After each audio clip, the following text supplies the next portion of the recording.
Hey guys, welcome back to the channel. Today we're going to do a review on the Tibia Dorsi Calf Machine from Titan Fitness. Now if you guys are new to my channel, I do home gym equipment reviews right here in my basement gym.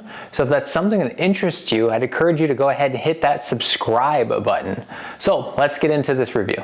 Now the tibialis anterior muscle is primarily responsible for dorsiflexion, which is basically flexing your foot up and toward your shin and then inverting the foot. Now the reason why we want to train the tibialis anterior muscle is relatively for general knee health, and if you're like a long distance runner, you might experience shin splints, and this is going to help reduce those. Now I specifically bought it for knee health. I'm starting to get up there when it comes to age. I'm only 35 years old, but I swear to God, my knees are thinking that they're 65. So I wanted this machine to help when it comes to general long-term health. Now this machine is going to arrive fully assembled. It's going to weigh roughly 55 pounds, and it's going to have a length of 35.5 inches and then a height of 12 inches. So it's going to be relatively compact for a home gym. Now the sleeve itself is going to be 7 inches, and when it comes to the sleeve, we do need to talk about what kind of weight plates you're going to be able to have on this machine. Now obviously there's no issues with the 2.5s, 5s, or 10s. But when you jump up to that 25-pound weight plate, that's where the problems occur.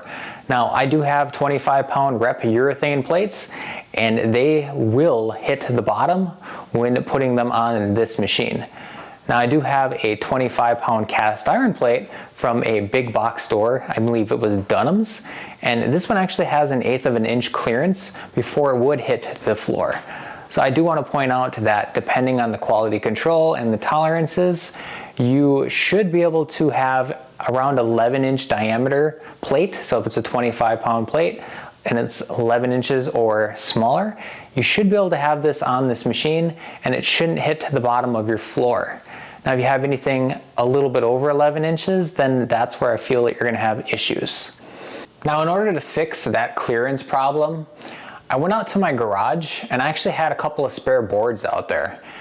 Now all I did was I picked up the machine and I put the boards underneath it, and then I put the machine back on top. Now that was enough to give me the clearance in order to be able to use that 25-pound rep urethane equalizer plate, and I feel that that's an easy fix that you guys could do as well. Now using this machine is relatively straightforward. All you really want to do is pull it up to a place where you can have a seat, and then you're just going to put your feet in. You're going to have your foot resting up against the foot plate, and then the top of your foot is going to rest up against the padding. Then you're going to dorsiflex, and what I do is I actually hold for about maybe a second at the top, and then I go back down. So that's pretty much all you really need to do on this machine. You're looking at probably 12 to 15 reps if you're going for higher reps, and depending on what kind of weight you have. I have plenty of 10s, so I can easily go up 40, 50 pounds per side, and that's actually plenty of weight for me when it comes to using this. Now overall construction of this machine is relatively good. I've heard bad things about Titan Fitness, and honestly this is my first piece of equipment from Titan Fitness, and I have zero complaints. If I wanted to nitpick something, the only issue would be that one end of my machine is relatively 1/8 of an inch higher than the other end. Now surprisingly, that causes my 10-pound plate to rock back and forth enough where it starts to slide down when I'm using the machine, but it never falls off during the exercise. So I feel like I'm just nitpicking, but I did want to point out that that's the only issue that I've seen.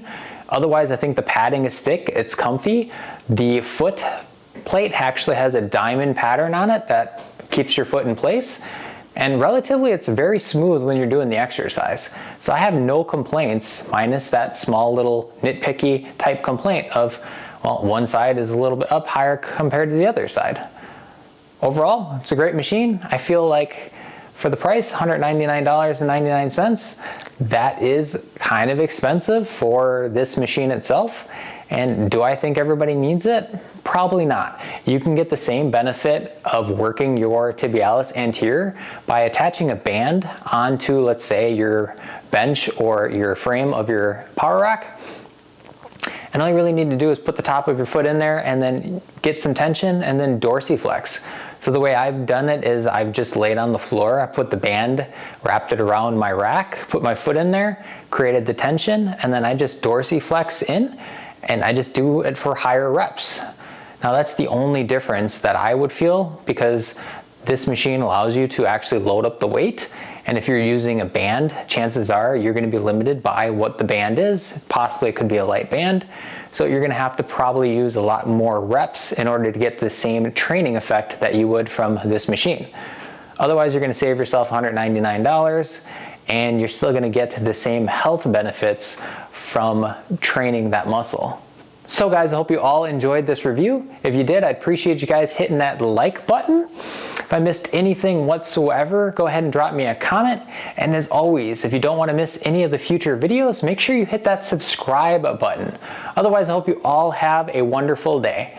Take care.